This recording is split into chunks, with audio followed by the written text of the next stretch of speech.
SkyVeil. Welcome to SkyVeil, where we lift the veil on geopolitics. SkyVeil's content is based on publicly available information and independent analysis, providing deep insights into global events. All views expressed are solely those of SkyVeil.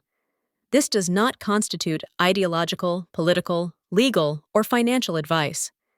Please maintain critical thinking and consult official sources. Sensitive topics are addressed solely for educational discussion. Why did countries like the UK, Canada, and Australia make historic moves to recognize Palestine's statehood, while the US opposed it? Has a consensus gap emerged among them in terms of geostrategic interests? What secrets lie behind the UN General Assembly vote? Do the complexities of political identity and the dynamic interplay of geostrategic interests lurk beneath the surface of these political actions? Against the backdrop of humanitarian concerns sparked by the Gaza situation, nations worldwide have displayed apparent divergences in their stances toward recognizing Palestinian statehood and resolving the Israeli-Palestinian conflict. Starting September 21, 2025, countries including the UK, Canada, and Australia issued government statements formally recognizing the State of Palestine. On the surface, this appears aimed at injecting new momentum into solutions for the Israeli-Palestinian conflict. These nations had long adhered to the U.S. position of conditional recognition, requiring negotiation as a prerequisite, but have now reversed course. Although Trump publicly opposed recognition, calling it a reward for Hamas and threatening punitive measures against countries involved, was this merely tough talk while tacitly allowing allies limited transgressions? He explicitly opposed Israel's annexation of Gaza and advocated for a gradual two-state solution. Pragmatism underpinned his actual political actions, yet his rhetoric projects an image of toughness. This diplomatic style reveals a core characteristic: outwardly tough to satisfy far-right narratives, while inwardly pragmatic to align with political realities. By employing the contrasting strategy of rhetorical posturing with pragmatic concessions, he navigates national strategy and ally relations with greater flexibility, embodying the essence of wag-the-dog realism. This highlights how the art of political language is often employed as a veiled mist to soften pragmatic actions. By examining the reactions of various nations to the resolution on the New York Declaration on the Peaceful Settlement of the Palestinian Question and implementation of the two-state solution, at last month's UN General Assembly, we can analyze the driving factors behind these governments' actions. Human nature and political rationality shape political behavior. The utilitarian demands inherent in political ethics are significant drivers of political conduct. Utilitarianism pursues the greatest happiness, which includes concern for the human rights of all. Whether political actors seek to embellish their moral image or act based on an inherent utilitarian consensus, their alignment with universal moral ethics in human society constitutes another crucial foundation determining their objective political legitimacy. Thus, the moral embellishment of appearances is necessary. Taking the United Kingdom, Canada, and Australia as examples, their recognition of Palestine appears to be a surface-level response to the humanitarian situation in Gaza. But is this purely driven by moral conscience? The Pew 2025 poll indicates that 58% of citizens in these three countries support recognition. This clearly reflects public demand for the realization of universal moral ethics. Public pressure is significant. For the first movers in recognition, based on 2025 projections, World Population Review and Pew, Muslims constitute 6.5% and 5% of the populations in the UK and Canada, respectively. The size of the Muslim community is fundamental to shaping mainstream public opinion. These communities often champion human rights issues, creating electoral pressure. Analyzing the ideological alignment of these ruling governments reveals that most yes votes came from center-left administrations, while most no votes originated from right-wing and far-right governments. From an international political perspective, beyond traditional U.S. allies, the pattern aligns with the classic pro-American versus anti-American blocs. The subtle shifts in decision-making processes by certain incumbent governments reveal intricate contradictions within their domestic politics and foreign policy. For instance, the United Kingdom, Canada, Australia, and Portugal initially abstained before subsequently recognizing Palestine. This pattern indicates an initial balancing act between Allied pressure and domestic public opinion, followed by a shift toward recognizing Palestine to enhance their moral standing. From a pragmatic perspective, these differing stances by incumbent governments stem entirely from balancing domestic political ecosystems, reinforcing their ideological identities and diplomatic considerations. This reveals that moral pressure is merely one factor in decision-making, while tangible political interests remain the primary driving force. The Palestinian territories have long been a flashpoint for conflicts between Judaism and Islam. Judaism regards Jerusalem as the eternal city, while Islam insists it is an indivisible holy site, with both sides holding deeply ingrained convictions. This has evolved into a modern conflict pattern characterized by overlapping nationalism and power monopolization. From the aftermath of World War I through the end of World War II, the Middle East's geopolitical landscape operated under the shadow of British and French colonial rule and the Cold War. Following the dissolution of the Soviet Union, the United States has consistently dominated the region's geopolitical equilibrium. America's core strategy in the Middle East centers on maintaining a balance of power. By employing a support and contain approach, it prevents any single nation from gaining absolute dominance that could disrupt the power equilibrium, thereby securing its own hegemony. This strategy employs a selective approach of augmenting, retaining, eliminating, and weakening conflict actors and elements. It dynamically adjusts participating entities, including states and non-state actors like Israel, Saudi Arabia, Iran, and Hezbollah, and conflict factors such as oil, sectarian strife, and proxies. This ensures that subordinate forces, whether allies, partners, or adversaries, develop an asymmetric, coercive strategic dependency on the manipulating power. In essence, any subordinate actor's survival or countermeasures must operate within predetermined framework boundaries, facing elimination or weakening for transgressions. This enforced dependency reinforces the manipulator's status as the core balancer, further establishing a state of managed chaos within the region. This constructs a closed loop between geopolitical conflict and multidimensional interest extraction. Maintaining a state of managed chaos dynamically relies on multiple customized strategic tools. These tools include offshore balancing, containment, punitive intervention, proxy war, hegemonic stability, security dilemma, and selective engagement. The following in-depth discussion will connect these strategic tools. The Middle East model ensures the United States' capture of multidimensional interests. These interests include geopolitical hegemony, economic gains, energy security, Israeli security, and counter-terrorism. In essence, these 5 interests converge toward a singular ultimate objective: economic interests. Economic interests drive political behavior because they form the critical foundation for constructing modern political legitimacy.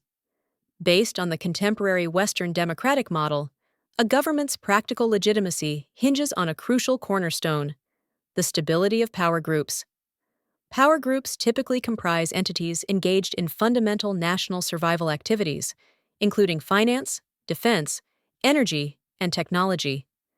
Their stability hinges on safeguarding existing interests and satisfying the expansion of new ones. Their wealth accumulation objectives are often achieved through political contributions in exchange for favorable policy commitments, exerting decisive influence over national economic and military strategies. This represents an alienation process rooted in the iron law of oligarchy. Based on data from the Federal Election Commission, FEC, and Open Secrets, a breakdown of Donald Trump's 2024 campaign contributions reveals a total fundraising amount of approximately $1.49 billion. Organized transactional contributions account for 80 to 90% of the total donations. However, the number of individuals behind these mega donations constitutes less than 1% of all individual donors.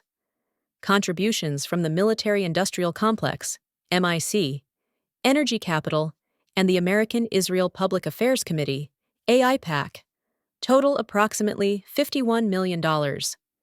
From 2022 to 2025, the United States reaped enormous economic benefits from its geopolitical framework. The military-industrial complex and energy giants captured the lion's share. By leveraging geopolitical conflicts to sustain high defense spending, the 2025 defense budget reached approximately $850 billion. Regional conflicts are not accidental, but structural fluctuations within a balance of power strategy. The president repays campaign contributions through policy decisions, securing realistic legitimacy. For instance, maintaining approximately $3.8 billion in annual military aid to Israel. By October 2025, this coverage spans 7 fiscal years, FY 2019 to FY 2025, with 6 full years, FY 2019 to FY 2024. In April 2024, Biden signed a $95 billion security package, providing an additional $17 billion, yet it did not alter the annual $3.8 billion baseline. The capital conglomerate leverages massive election contributions to influence national economic and military policies, unlocking trillion-dollar economic interests. Regardless of which administration or political faction takes power, a forced symbiosis emerges between political legitimacy and capital's interests. This constitutes an implicitly institutionalized electoral game, an alchemical ritual of power and wealth operating under the shadow of structural constraints within the political system. The Middle East model guides political behavior. Since the escalation of the 2023 Palestinian-Israeli conflict, Israeli forces have launched multi-front operations, clashing with Iran's proxies, Hezbollah in Lebanon, the Houthi rebels in Yemen, and the Assad regime in Syria. This has precipitated the rapid collapse of the Assad regime. Israel's repeated crossing of red lines has undermined the Palestinian-Israeli balance of power. The Assad-Iran axis, originally targeted by America's offshore balancing strategy, saw the Assad regime collapse so rapidly that it created regional power imbalances and heightened the risk of uncontrollable conflicts. Iran's influence was consequently severely undermined. This destabilized the overall regional architecture of America's offshore balancing strategy. Therefore, based on the principle of dynamic equilibrium, Israel should likewise be subject to counterbalancing forces. The offshore balancing strategy must be flexibly applied in accordance with the demands of realism. Based on the Congressional Research Service, CRS report, Syria, Transition and U.S. Policy, September 2025, the U.S. State Department's policy adjustments following Assad's downfall indicate that Israel's overreach has precipitated regional conflict and social disorder. While prolonging the conflict was intended to sustain U.S. influence, the resulting power vacuum has amplified the risks posed by Israel's absolute dominance. The selective engagement framework and pillars of hegemonic stability were compromised. The multi-dimensional closed loop of interests was squeezed, causing U.S. strategic control to shrink. Quantitative data from CSIS's After Assad, The Future of Syria, June 2025, indicates that Israeli expansion led to a decline in the Middle East's Balance of Power Index. On September 9, 2025, the Israeli Air Force launched airstrikes against Doha, Qatar. Subsequently, Trump mediated the incident by signing an executive order guaranteeing Qatar's security, which included potential U.S. military intervention to mend relations. This exposed superficial cracks in U.S.-Israel ties. Israel's multi-front conflicts had become intolerable for Trump, compelling him to restore a controllable geopolitical framework. He publicly warned Netanyahu not to cross the line, threatening U.S. aid if he did. This signaled that Netanyahu's strategy, as a far-right leader seeking to bolster his political legitimacy through external expansion, had become incompatible with America's long-standing policy of maintaining a balance of power in the Middle East. Trump's 20-point Gaza peace plan appears pro-Israel on the surface, but actually restrains Netanyahu's expansionist impulses. Between 70% and 71% of Israelis surveyed support the plan, while 12% believe it is feasible. The plan has been approved by Israel. Recent developments indicate that Hamas has responded positively, but conditionally, to Trump's 20-point Gaza peace plan. They stated acceptance of some core provisions, but demanded significant revisions, particularly to soften clauses regarding Israeli withdrawal, demilitarization, and Hamas disarmament, aiming to preserve Hamas's role in security and governance.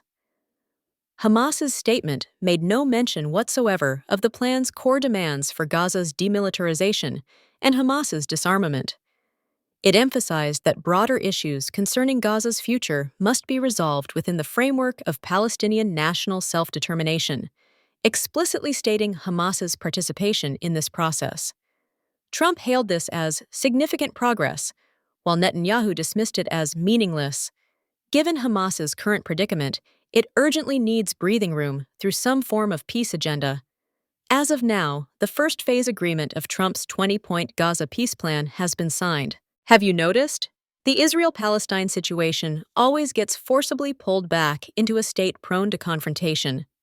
The conflict actors and elements remain unchanged. This is the quintessential security dilemma. Conflict elements fluctuate cyclically. The intermittent intensification of Israeli far-right actions and the unpredictability of Hamas behavior reinforce mutual distrust, creating a cumulative effect of animosity between the two sides. America's selective intervention appears defensive in intent, but actually provokes potential retaliation from Hamas/Hezbollah. This isn't linear causation, but stems from an obscure structural dilemma. Notably, this dilemma exhibits perfect naturalness. Much like how the peace dividends of the Oslo Accords ultimately fermented into greater confrontation. At this stage, regardless of how far the 20-point plan has been implemented, it has no decisive impact on the long-term situation between Palestine and Israel. The agreement merely aims to temporarily restrain Israel's excessive impulsiveness.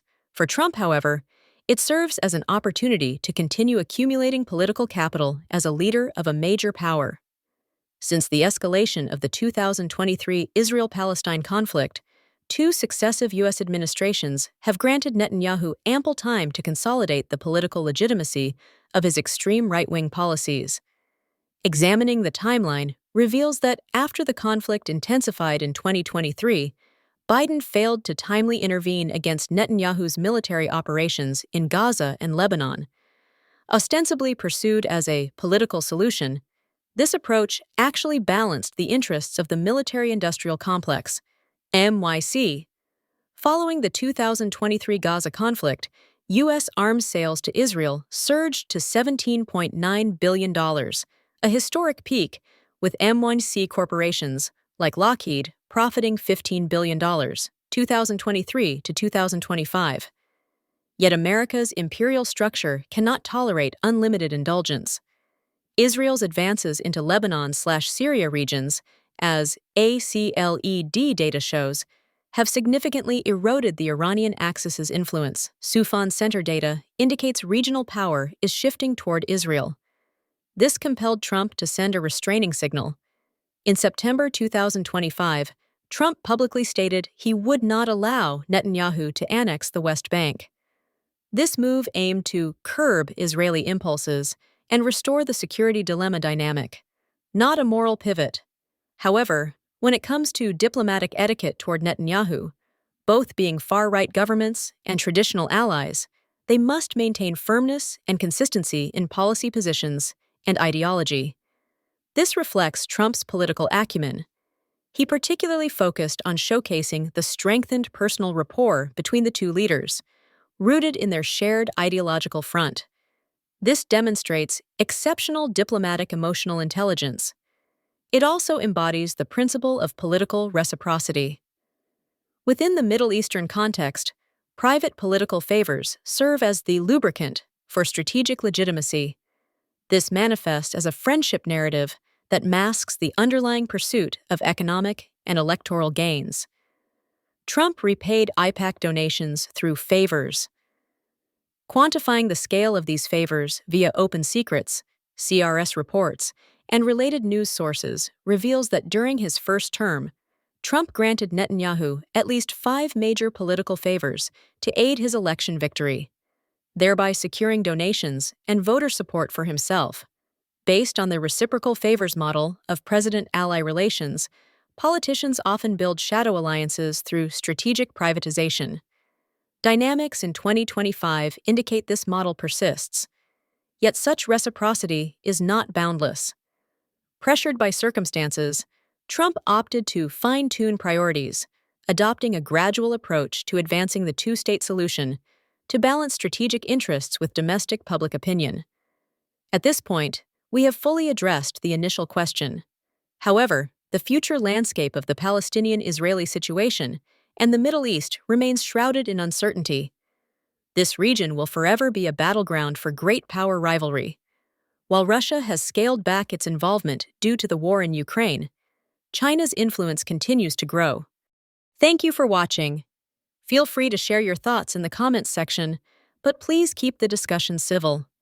Please note that this content is for educational purposes only and does not represent any particular stance. It is intended solely to share knowledge and promote rational discourse.